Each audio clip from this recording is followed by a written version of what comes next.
这条土鬣，昨天发现它有点咳，然后有点喘气，还有眼屎。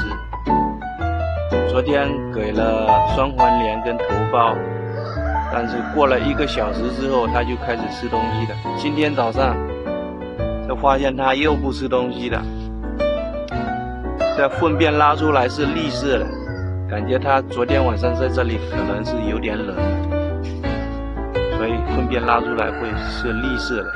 今天晚上给它放到屋里面去，不能让它在外面了，因为它生病了还没好。这都是主人的问题，没有不够细心。所以说今天药片我感觉还得给它放一种双黄连，然后再用阿奇霉素，感觉阿奇霉素会比头孢会好一点。阿奇霉素里面它也是有治肺炎或者咳嗽这些东西的，头孢也有，但是感觉还是阿奇霉素要好一点。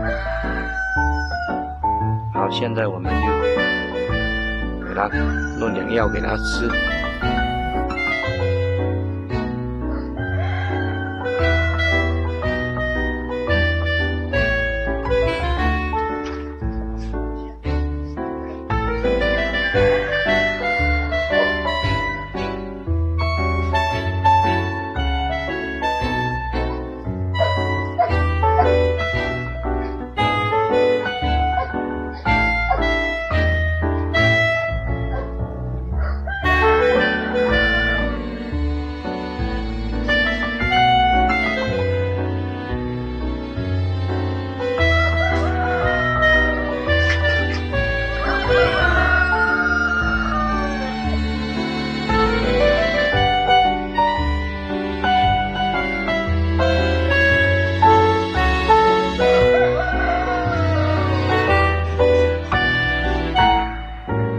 刚刚给它喂过药，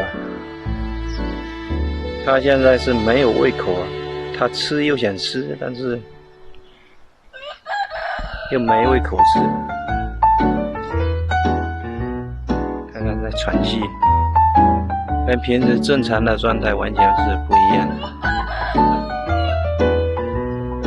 昨天中午喂过药之后，到下午的时候状态已经是很好了。